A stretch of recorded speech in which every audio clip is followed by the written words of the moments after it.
বিজেপিতে যোগ দিলেন অনুরাধা পারওয়াল এবং যোগদানের পরে কি বললেন তিনি শুনবো। 35 साल से मैंने फिल्म इंडस्ट्री को मतलब उसमें गाने के बाद फिर मैंने सिर्फ डिवोशनल मैंने गाया है, आप सभी लोग जानते हैं।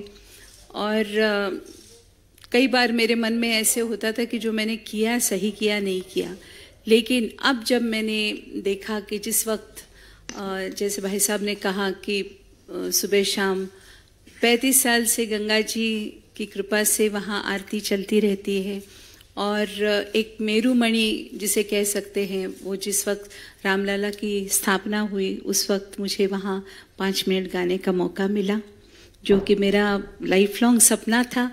तो मुझे ऐसे लगता है कि मैं सही जगह पे हूँ और ये मेरा परम सौभाग्य है कि आज मैं आप लोगों को ज्वाइन कर रही हूँ। बहुत बहुत धन्यवाद।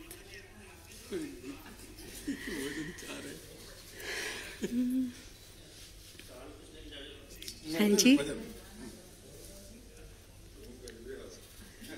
सर्वमंगल मांगल्ये शिवे सर्वार्थ साधिके शरण्ये त्र्यंबके गौरी नारायणी नमोस्तुते। माँ अम्बा जी को प्रणाम करती हूँ और इसके साथ साथ नरेंद्र भाई को भी मेरे लाखों लाखों प्रणाम, जिन्होंने इसका नेतृत्व किया कि हम एक सही दिशा में कदम बढ़ाएं।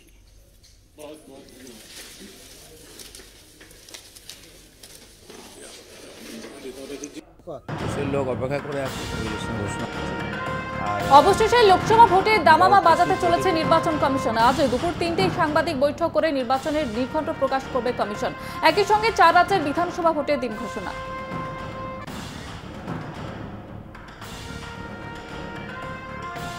আজ লোকসভা ভোটের নির্ঘণ্ট প্রকাশ। সূত্রের খবর, বঙ্গের 7 দফাতেই ভোট হতে পারে। ভোটের দিন ঘোষণার পরই আরও কেন্দ্রীয় বাহিনী আসতে চলেছে রাজ্যে। রাজ্যের 52% বুথে ওয়েবকাস্টিং হওয়ার কথা। Mr. Governor, I am not an astrologer, so I cannot predict what the election commission is going to do today. Once they declare it, then I will react to that. Sir, last Panchayat election was last schedule. So, do you think the Panchayat does Lok Sabha Nirvachan I will be in the field right from day one of the election. My 2 priorities will be to see that বাড়িতে পড়ে গিয়ে আহত মুখ্যমন্ত্রী মমতা বন্দ্যোপাধ্যায়, প্রধানমন্ত্রী নরেন্দ্র মোদী থেকে রাহুল গান্ধী, মল্লিকার্জুন খার্গে মমতার দ্রুত সুস্থতা কামনায় ভেসে এসেছে একের পর এক বার্তা। আরোগ্য কামনা করেছেন সুকান্ত, দিলীপ রাও। তবে আহত মমতাকে নিয়ে কটাক্ষ করতে পিছু হটেনি বিরোধী দলনেতা শুভেন্দু অধিকারী। তার সুস্থতা নিয়ে ব্যঙ্গ করেন শুভেন্দু। এই ঘটনার নিন্দা জানিয়েছে তৃণমূল। অসম্মানজনক আচরণের নিন্দা করেছে বীরবাহা হাসদাও। দেখেছি যে আমাদের রাজ্যের মাননীয় মুখ্যমন্ত্রী মমতা বন্দ্যোপাধ্যায় মাথায় চোট পেয়ে চিকিৎসাধীন আছেন। আমরা রাজ্যের সমস্ত বাসিন্দা তার সুস্থতা কামনা করে ভগবানের কাছে প্রার্থনা করছি উনি তাড়াতাড়ি সুস্থ হয়ে উঠুন এবং আমাদের মাঝে ফিরে আসুন। কিন্তু আজকে দুঃখের সাথে জানাতে হয়, একটা ভিডিও দেখলাম যেখানে বিরোধী দলনেতা শুভেন্দু অধিকারী আমাদের মুখ্যমন্ত্রীকে যেভাবে আক্রমণ করেছেন, আমি মানুষ হিসেবে, একজন মহিলা হিসেবে ধিক্কার জানাই। কারণ একজন মানুষ অসুস্থ হয়ে বিছানায় পড়ে আছেন, মানবিকতা বোধের অভাব থাকলেই শুভেন্দু অধিকারীর মতো মানুষেরা সেই অসুস্থ মানুষটাকে আক্রমণ করতে পারেন। আমরা আগেও দেখেছি, আজকেও আবার প্রমাণ পেলাম যে শুভেন্দু অধিকারী মানুষ নামে কলঙ্ক, মহিলাদেরকে সম্মান করতে জানেন না, মহিলাদেরকে বারবার তিনি বাজে ভাষায়, কুরুচিকর ভাষায় অপমান করেন এবং বাংলার মানুষ এর জবাব দেবেন, বাংলার মানুষ এর বিরুদ্ধে প্রতিরোধ গড়ে তুলবেন।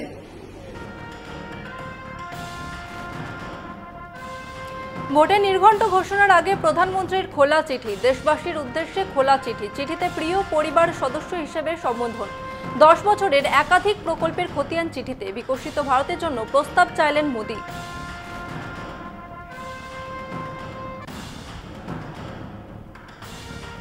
ভারত জোড়ো ন্যায় যাত্রা 63তম দিন। আজই যাত্রার শেষ দিন। 14 জানুয়ারি মণিপুর থেকে শুরু হয় যাত্রা। প্রায় 6600 কিলোমিটার যাত্রার পর মুম্বাইয়ে শেষ হচ্ছে যাত্রা। গত 2 মাসে 15টি রাজ্য 100টি জেলায় পৌঁছেছে এই যাত্রা। 15টি জনসভা এবং 70টি জনসাধারণের সভায় ভাষণ দিয়েছে কংগ্রেস সাংসদ রাহুল গান্ধী। শেষ দিনে যাত্রা শুরু হবে এবং থানে থেকে এবং সেখানে ভাষণ দেবেন রাহুল গান্ধী। তারপর যাত্রা মুম্বাইয়ের দিকে রওনা দেবে। যাত্রা ডক্টর আম্বেদকর স্মারক চৈত্রভূমি শেষ হবে।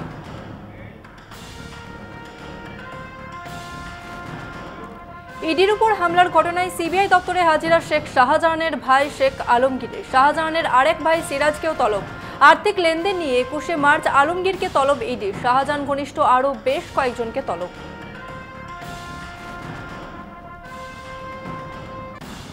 সন্দেশখালীতে নতুন করে বিক্ষোভ। রামপুর হালদার খেরি এলাকায় রাস্তার টায়ার জ্বালিয়ে বিক্ষোভ এলাকাবাসীর। আবাস এবং 100 দিনের টাকা কেড়ে নেওয়ার অভিযোগ বেরমজু 2 নম্বর গ্রাম পঞ্চায়েতের প্রধান হাজী সিদ্দিক মোল্লার বিরুদ্ধে।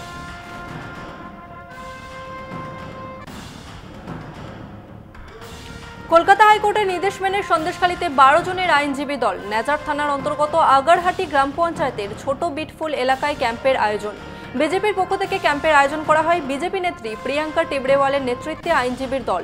এলাকার মানুষের নানান অভিযোগ জমা নেবেন তারা। সমস্ত অভিযোগ নিয়ে আদালতে মামলা করা হবে বলে জানান তারা।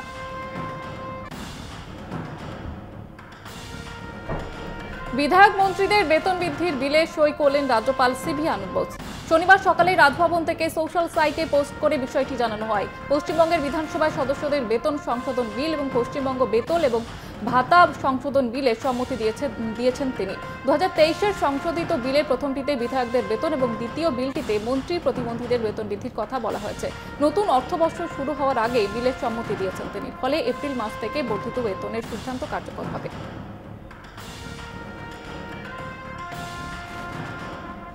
ইলেকটোরাল বন্ডের যাবতীয় তথ্য প্রকাশ হলে বিরোধীরা মুখ লুকোনোর জায়গা পাবে না। সুপ্রিম কোর্টের নির্দেশের পরে ইলেকটোরাল বন্ডের তথ্য প্রকাশ করা হয়।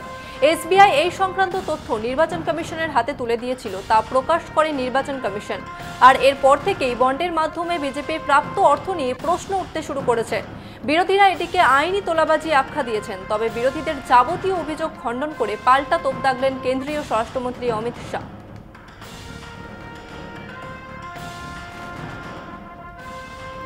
বন্ড নিয়ে সুপ্রিম পর্যবেক্ষণকে হাতিয়ার করে মোদী সরকারকে নিশানা কংগ্রেস নেতা জয়রাম রমেশের। তার তোপ, মোদী আদানির কেলেঙ্কারির মতো নির্বাচনী বন্ড কেলেঙ্কারিও একটি বড় দুর্নীতি। এটি জুলুমবাজি। ইডি জুলুমবাজির দপ্তর হয়ে উঠেছে। সুপ্রিম কোর্টের পক্ষ থেকে নির্বাচনী বন্ডের নিরপেক্ষ তদন্ত হোক বলেও সরব হয়েছেন তিনি। ভোটে জিততে বিজেপি মেরুকরণ এবং বৈষম্যের কৌশল ব্যবহার করছে। बीजेपी की ओर से ध्रुवीकरण की रणनीति है, भेदभाव की रणनीति है, विभाजनकारी रणनीति है। पिछले कुछ दिनों में इलेक्टोरल बॉन्ड के बारे में सारी जानकारी निकल कर आई है। ये तो बिल्कुल साफ हो गया है कि जैसा एक मोडानी घोटाला था, ये भी ऐसे ही इतना बड़ा घोटाला है। और मैं समझता हूँ इन दो घोटालों से ये बिल्कुल साफ साबित हो जाता है कि प्रधानमंत्री ने घूस की जो माउंट एवरेस्ट है, सर्वोच्च स्थान पर पहुंच गए हैं। ये एक्सटॉर्शन है। ईडी एक्सटॉर्शन डायरेक्टरेट हो गया है, एनफोर्समेंट डायरेक्टरेट नहीं। ये चंदा दो, बाद में आपको ठेका दो, धंधा लो, यही तो रास्ता दिखाया गया ना। और हफ्ता वसूली, आप कंपनियों के खिलाफ ईडी छोड़ो, सीबीआई छोड़ो, इनकम टैक्स छोड़ो, ताकि आपको चंदा मिले। तो बिल्कुल जो राहुल जी ने कहा है बिल्कुल सही कहा है। और हम चाहते हैं कि सुप्रीम कोर्ट के द्वारा इस पर एक निष्पक्ष जांच होनी चाहिए।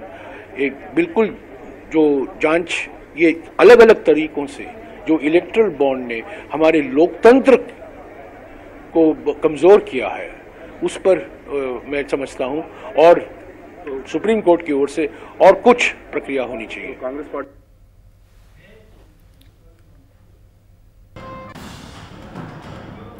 ভোট আবহে জম্মু কাশ্মীর লিবারেশন ফ্রন্টকে নিষিদ্ধ করল মোদী সরকার। 5 বছরের জন্য নিষিদ্ধ করা হলো মোহাম্মদ ইয়াসিন মালিকের দলকে। সন্ত্রাসী কার্যকলাপে যুক্ত থাকার কারণে নিষিদ্ধ করা হলো।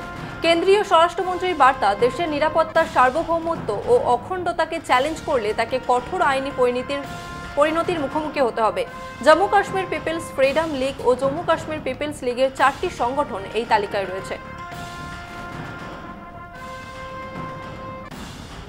নাটকীয় গ্রেপ্তারের পর দিল্লিতে নিয়ে যাওয়া হয়েছে বিআরএস নেত্রী কে কবিতাকে। দিল্লির আবগারি নীতি কেলেঙ্কারি মামলায় তাকে গ্রেপ্তার করে এনফোর্সমেন্ট ডিরেক্টরেট। শুক্রবার সন্ধ্যায় তার হায়দ্রাবাদের বাড়ি থেকে গ্রেপ্তার করা হয় প্রাক্তন মুখ্যমন্ত্রী কে চন্দ্রশেখর রাওয়ের মেয়েকে। মাঝরাতেই দিল্লির ইডির অফিসে নিয়ে যাওয়া হয় তাকে। আরও জিজ্ঞাসাবাদের প্রয়োজন রয়েছে বলে দাবি তদন্তকারী সংস্থার। বিআরএস নেত্রীর গ্রেপ্তারের প্রতিবাদে সরব তার পরিবার থেকে দল। কে কবিতার ভাই তেলেঙ্গানার প্রাক্তন মন্ত্রী কোটি রামা রাওয়ের সোশ্যাল সাইটে টুইট, রাজনৈতিক প্রতিহিংসার ক্ষমতায় অপব্যবহার করা হচ্ছে।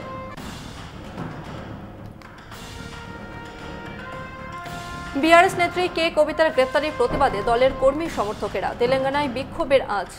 মালিকাসগিরি সহ একাধিক জায়গায় রাস্তায় অবস্থান বিআরএস নেতা কর্মীদের। সিদ্ধিপেটে প্রতিবাদীদের সরাতে গিয়ে উত্তেজনা ছড়ায়, আটক করা হয় বেশ কয়েকজনকে।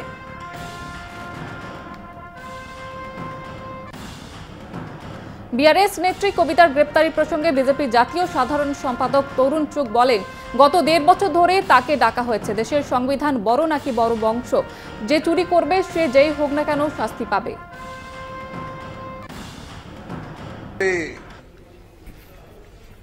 बुलाया जा रहा था, आप सत्ता का प्रयोग करते हो, वंशावली का प्रयोग करते हो, जवाब नहीं देना चाहते। आप खुद ही बताइए, क्या देश के संविधान से वंशावली बढ़ी है? क्या देश के संविधान बढ़ा है कि वंशावली बढ़ी है? क्या वंशावली के प्रभाव से इंस्टीट्यूशन, कॉन्स्टिट्यूशन, लॉ साइड पर रख दिए जाए?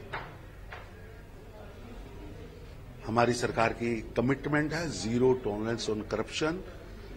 जो चोरी करेगा उसको सजा मिलेगी, चाहे कोई भी हो।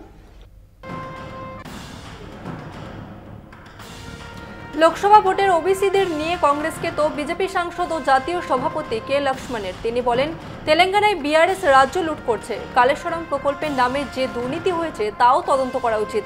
রাহুল গান্ধীকে জিজ্ঞাসা করতে চায়, কখন আপনার দল ক্ষমতায় ছিল? যখন আপনার দল ক্ষমতায় ছিল তখন কেন ন্যাশনাল কমিশন ফর ব্যাকওয়ার্ড ক্লাসকে সাংবিধানিক মর্যাদা দেয়নি? মোদিজি ওবিসি সম্প্রদায়ের 27 জনকে মন্ত্রিসভায় স্থান দিয়েছেন, কেন কংগ্রেস করতে পারেনি? कांग्रेस के नेता राहुल गांधी आज सवाल कर रहे हैं और बता रहे कि 88% जो आबादी है उनका कोई हक ही नहीं, और जो भी कम प्रतिशत में है उन्हीं का राज चल रहा, उन्हीं का शासन चल रहा, उन्हीं करोड़पति बन रहे। मैं पूछना चाहता हूं राहुल गांधी, आप किस में आते हैं?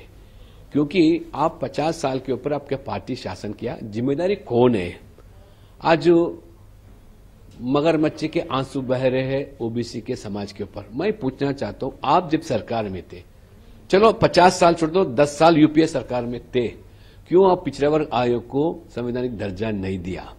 क्यों आप केंद्रीय विद्या संस्था जैसे केंद्रीय विद्यालय हो, नवोदय पाठशाला, सैनिक स्कूल, न्याय विश्वविद्यालय, पिछड़ा वर्ग समाज के छात्राओं को क्यों आरक्षण नहीं दिया?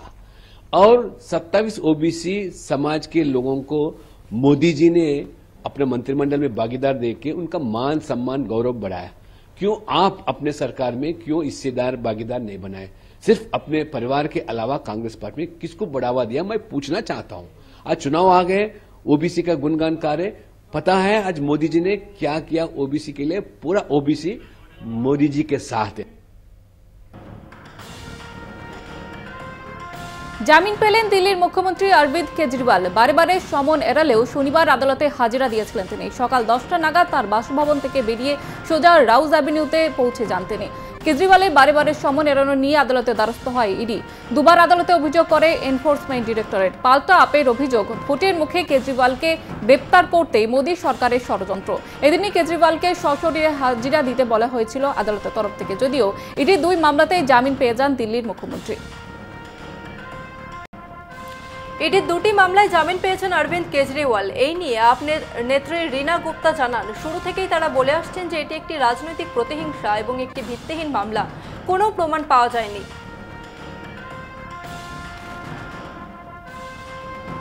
हम तो शुरू से कह रहे हैं ये बिल्कुल पॉलिटिकल वेंडेटा है, बेबुनियाद केस है। 2 साल से हजारों जगह रेड पड़ रही है, हजारों लोगों की पूछताछ हुई है, लेकिन एक भी नए पैसे का कुछ नहीं मिला, कुछ भी सबूत नहीं मिला, कोई भी एविडेंस नहीं मिली।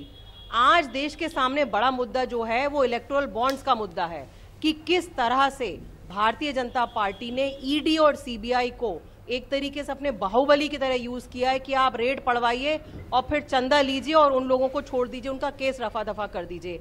जो अब आप देखेंगे कि इस मुद्दे से देश को बरगलाने के लिए, इलेक्टोरल बॉन्ड के चंदे के मुद्दे से देश को बरगलाने के लिए बहुत सारे इस तरह के ईडी सीबीआई के नए केसेस भी आएंगे, नई जगह रेड पड़ेंगी, नए लोगों को समन किया जाएगा। लेकिन देश के सामने ये क्लियर है कि भारतीय जनता पार्टी ने घोर चंदे में धोखाधड़ी की है।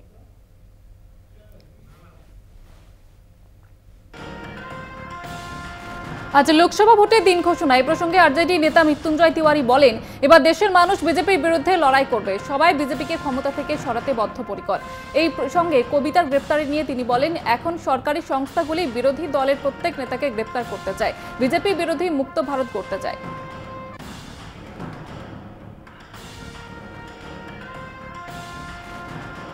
नहीं, देखिए, आज 2024 के लोकसभा चुनाव का ऐलान हो जाएगा और जनता इस बार चुनाव लड़ेगी बीजेपी के खिलाफ। देश की जनता तैयार है बीजेपी को हटाने के लिए। जिस तरह से नौजवान, किसान, मजदूर, गरीब, माताएं, बहनें, सब लोगों ने ठाना है भाजपा को हटाना है, देश को बचाना है। अरे ईडी तो अब जांच एजेंसियों का तो ये हाल हो गया, हर विपक्षी नेताओं को गिरफ्तार कर लेना चाहती है। तो विपक्ष मुक्त भारत बनाने का तो बीजेपी ने, आदरणीय प्रधानमंत्री जी ने संकल्प ले ही लिया था, लेकिन ये कितनों को जेल भेजेंगे। अब तो ये खुद ही इनकी विदाई है, 2 महीने के मेहमान है ये सरकार। तो सरकार तो जब जाएगी तब फिर पता चलेगा ये जांच एजेंसियां क्या कार्रवाई और किस तरह इन पर कार्रवाई करेगी।